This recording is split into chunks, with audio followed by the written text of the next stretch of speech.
क्या जिद, क्या उम्मीद, क्या मशवरा कीजिए। क्या जिद, क्या उम्मीद, क्या मशवरा कीजिए। जब जाने वाले ने जाने की ठान ही ली है तो जाने भी दीजिए।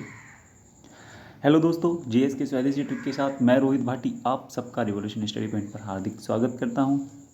जीएस के स्वदेशी ट्रिक में आज हम इंडियन ज्योग्राफी के एमसीक्यू सीरीज का पार्ट 4 कवर करेंगे।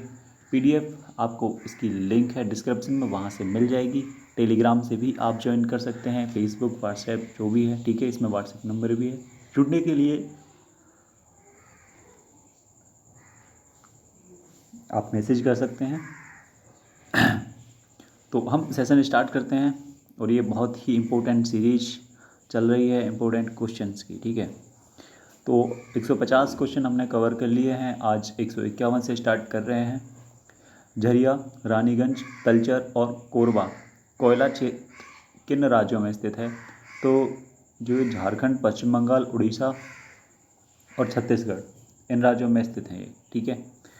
झरिया कोयला क्षेत्र झारखंड में स्थित है, आपको याद रखना है, जैसे झरिया जैसे झारखंड, ठीक है। रानीगंज कोयला क्षेत्र पश्चिम बंगाल में स्थित है, ठीक है। रानीगंज, रानी से याद रखेंगे, पश्चिम बंगाल में देवी दुर्गा की पूजा की जाती है और वो रानी है, और रानीगंज कोयला क्षेत्र पश्चिम बंगाल में। तलचर उड़ीसा में, ठीक है। तलचर जिसके तल में चर भर जाएगा वो उड़ नहीं पाएगा, ठीक है। तलचर उड़ीसा। वह कोरबा कोयला क्षेत्र छत्तीसगढ़ में है, ठीक है। 36 लोगों को एक साथ मार सकता है कौन? कोबरा, ठीक है। कोबरा जो नाग है वो 36 लोगों को एक साथ मार सकता है, ऐसे आप इसे याद कर सकते हैं। तो कोरबा कोयला क्षेत्र छत्तीसगढ़ में स्थित है। झरिया झारखंड में स्थित है। रानीगंज पश्चिम बंगाल में स्थित है।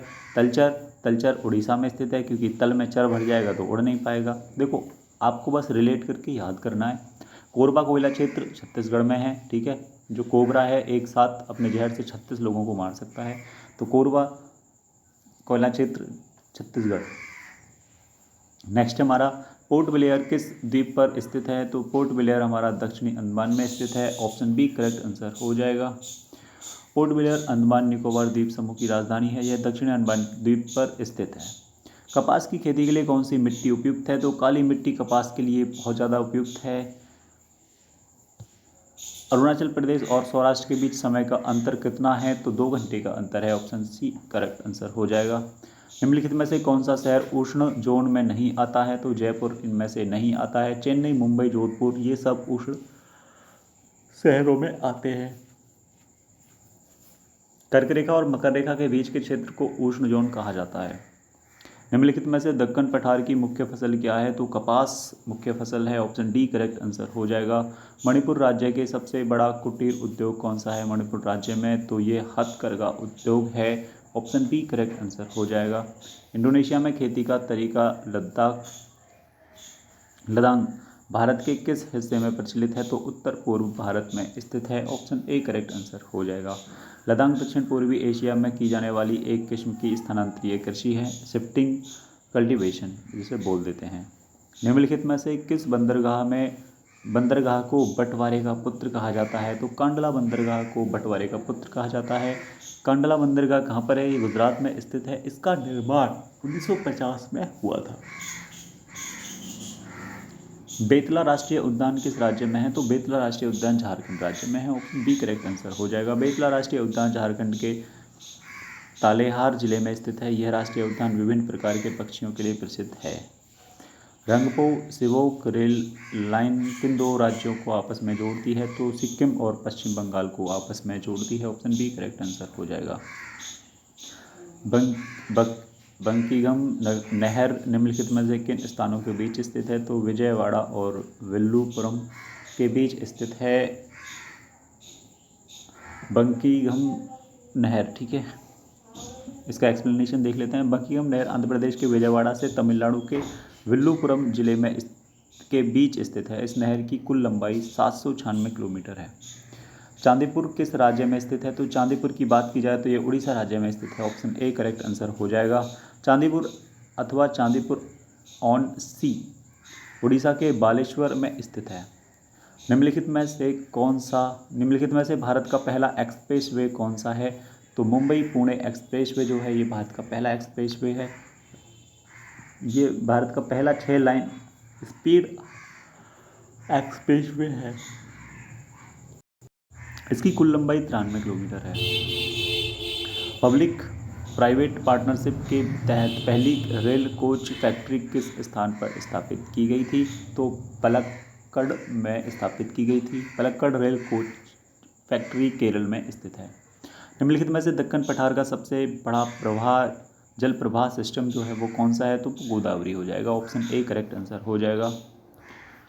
सुंदरवन निम्नलिखित में से किस प्रकार के वन का उत्तम उदाहरण है? तो ज्वारीय वन जो है ये सुंदरवन का एक बहुत ही उत्तम उदाहरण है। ज्वारीय वन गंगा, महानदी, गोदावरी और कृष्णा नदी के डेल्टा में स्थित हैं। इन वनों में मैंग्रोव पाए जाते हैं। झारखंड, पश्चिम बंगाल, उड़ीसा व छत्तीसगढ़ में से स्वर्ण रेखा नदी किस राज्य से होकर नहीं गुजरती है? तो छत्तीसगढ़ से होकर ये नहीं गुजरती है। बाकी झारखंड, उड़ीसा, पश्चिम बंगाल से होकर ये जाती है। स्वर्णरेखा नदी झारखंड के रांची में पिस्का से निकलती है और इसकी जो कुल लंबाई है 395 किलोमीटर है। इंद्रावती जल विद्युत परियोजना किस राज्य में स्थित है? तो इंद्रावती जल विद्युत परियोजना उड़ीसा राज्य में स्थित है। ऑप्शन बी करेक्ट आंसर हो जाएगा। सिंबलबाड़ा राष्ट्रीय उद्यान भारत के किस राज्य में स्थित है? तो ये हिमाचल प्रदेश में स्थित है। सिंबलबाड़ा राष्ट्रीय उद्यान सिंबलवाड़ा राष्ट्रीय उद्यान हिमाचल प्रदेश के सिरमौर जिले में पावघाटा घाटी में स्थित है। यह राष्ट्रीय उद्यान 27.88 वर्ग किलोमीटर के क्षेत्र में फैला हुआ है। भगवान जगन्नाथ निम्नलिखित में से किस स्थान से संबंधित है? भगवान जगन्नाथ का मंदिर पुरी में स्थित है। भगवान जगन्नाथ को भगवान विष्णु का अवतार माना जाता है। श्री जगन्नाथ उड़ीसा के पुरी में स्थित हैं। इस मंदिर का निर्माण 1161 ईस्वी में किया गया था। बांग्लादेश में प्रवेश करने वाले ब्रह्मपुत्र नदी को किस नाम से जाना जाता है? तो ये जमुना नदी से जाना जाता है। ऑप्शन सी करेक्ट आंसर हो जाएगा। सिंहभूम हाथी रिजर्व निम्नलिखित में से किस राज्य और केंद्र शासित प्रदेश में स्थित है? तो ये झारखंड में स्थित है। ऑप्शन बी करेक्ट आंसर हो जाएगा। भारत में सर्वाधिक हीरे की खदानें किस राज्य में स्थित हैं? तो ये मध्य प्रदेश और आंध्र प्रदेश में सबसे ज़्यादा हीरे की खदानें हैं। ठीक है। 1726 ईस्वी में भारत विश्व का एकमात्र हीरा उत्पादक देश था। भारत में प्रतिवर्ष लगभग 40,000 कैरेट के हीरे उत्पादित किए जाते थे। पश्चिमी घाट का सबसे ऊंचा स्थान व दक्षिणी भारत का सबसे ऊंचा बिंदु निम्नलिखित में से कौन सा है? तो ये अनामुड़ी हो जाएगा केरल में। ठीक है। ऑप्शन एक करेक्ट आंसर हो जाएगा। केरल में स्थित अनामुड़ी पर्वत केरल में स्थित है। यह दक्षिण भारत तथा पश्चिमी घाट का सबसे ऊंचा स्थान है। अनामुड़ी चोटी की समुद्र तल से ऊंचाई जो है 2695 किलोमीटर है। झारखंड के साथ छोटा नागपुर पठार को किन किन राज्यों में फैला हुआ है? तो ये उड़ीसा, पश्चिम बंगाल और छत्तीसगढ़ में फैला हुआ है छोटा नागपुर का पठार। छोटा नागपुर का पठार उड़ीसा, पश्चिम बंगाल और Chhattisgarh. Option C correct answer है। छोटा नागपुर पठार लगभग 65,000 वर्ग किलोमीटर के क्षेत्र में फैला हुआ है। यह पठार उड़ीसा, पश्चिम बंगाल, बिहार, छत्तीसगढ़ में फैला हुआ है। दरियाए नूर निम्नलिखित में से किसका नाम है? तो दरियाए नूर ये भारत की गोलकोंडा खदान से उत्पन्न हुआ हीरा है। ठीक है। दरियाए नूर हीरा विजयनगर से प्राप्त हुआ था। यह सबसे पहले काकतीय राजवंश के नियंत्रण में रहा। 182 कैरेट का यह हीरा वर्तमान में सेंट्रल बैंक ऑफ ईरान के पास है। तो सारी चीज़ तो हमारी विदेशी ही ले गई। ठीक है, लूट कर। छोटा नागपुर पठार निम्नलिखित में से किसके लिए विश्व प्रसिद्ध है? तो ये खनिज के लिए बहुत ज़्यादा प्रसिद्ध है। छोटा नागपुर पठार में उड़ीसा, पश्चिम बंगाल, बिहार, छत्तीसगढ़ के भाग शामिल हैं। यह क्षेत्र विभिन्न किस्म के खनिजों के लिए प्रसिद्ध है। विभिन्न किस्मों के जो खनिज के लिए प्रसिद्ध है। छोटा नागपुर पठार क्षेत्र में माइका, बॉक्साइट, तांबा, चूना पत्थर, लोहा, अयस्क व कोयला भारी मात्रा में पाया जाता है।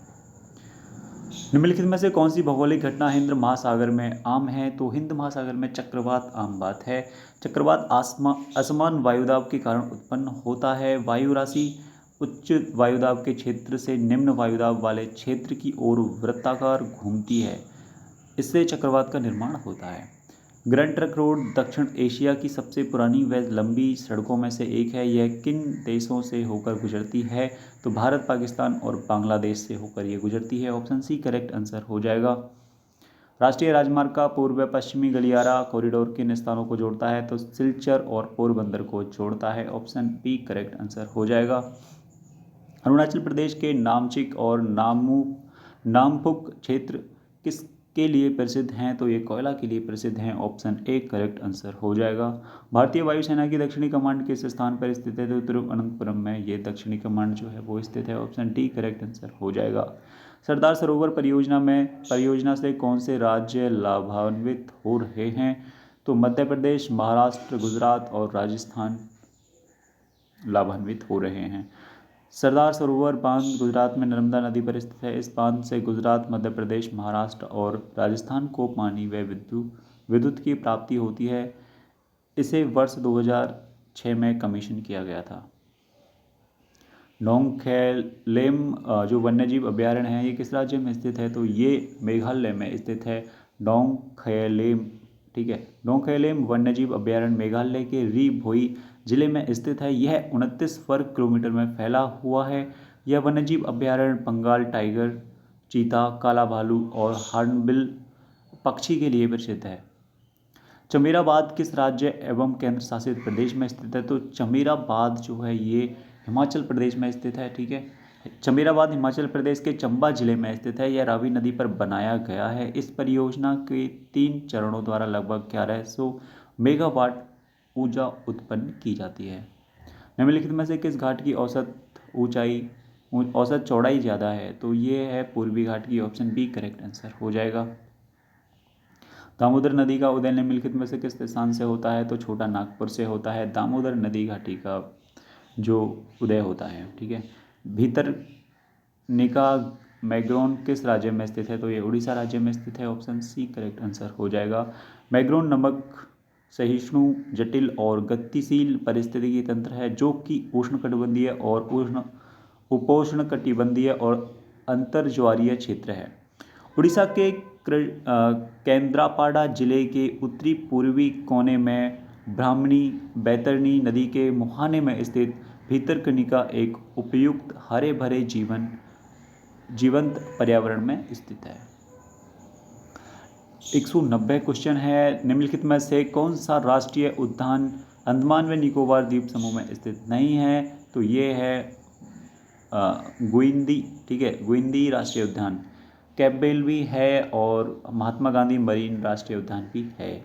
ऑप्शन यहाँ पर सी करेक्ट आंसर हो जाएगा। गुइंदी राष्ट्रीय उद्यान तमिलनाडु के चेन्नई में स्थित है। यह राष्ट्रीय उद्यान 2.70 वर्ग किलोमीटर के क्षेत्र में फैला हुआ है। निम्नलिखित में से किस पौधे को बंगाल का आतंक कहा जाता है? तो वाटर हायसिंथ जो है इसे बंगाल का आतंक कहा जाता है, ठीक है। वाटर हायसिंथ एक जलीय पौधा है। यह मूल रूप से दक्षिण अमेरिका के अमेजन क्षेत्र में पाया जाता है।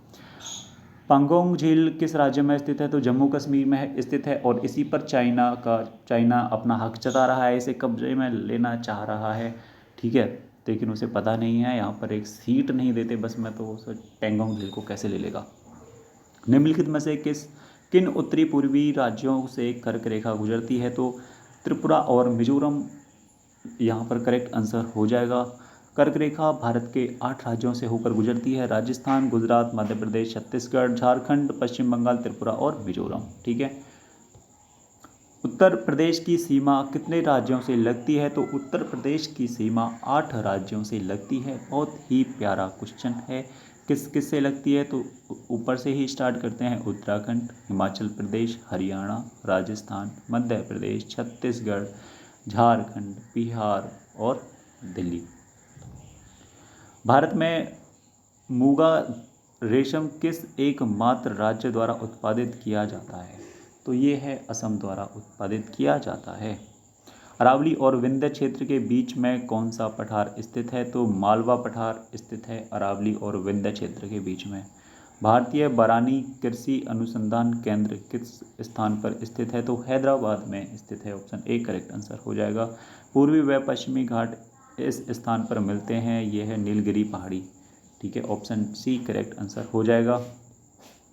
मानस नदी किसकी सहायक नदी है? तो मानस नदी ब्रह्मपुत्र की सहायक नदी है। भारत एक अधिकांश क्षेत्र में खारे पानी के मगरमच्छ दुर्लभ हैं, परंतु किस क्षेत्र में खारे पानी के मगरमच्छ आम हैं? तो उड़ीसा और सुंदरवन है, यहाँ पर खारे पानी के बावजूद यहाँ पर मगरमच्छ आम हैं। ठीक है, मतलब मगरमच्छ रहते ही रहते हैं। भारत में खारे पानी के मगरमच्छ उड़ीसा, पश्चिम बंगाल, आंध्र प्रदेश, तमिलनाडु में पाए जाते हैं। भारत में इनकी अनुमानित संख्या जो है लगभग 300 है, 300।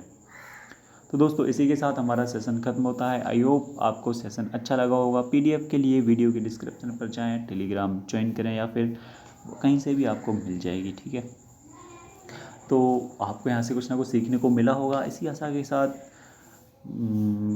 मिलते हैं नए सेशन में, नई ऊर्जा, उत्साह और एक नए टॉपिक के साथ। तब तक के लिए आप भी हंसते रहिए, मुस्कुराते रहिए और रिवॉल्यूशन स्टडी पॉइंट के साथ बने रहिए। ज़िंदगी के हर पल को खुशी से जीते रहिए।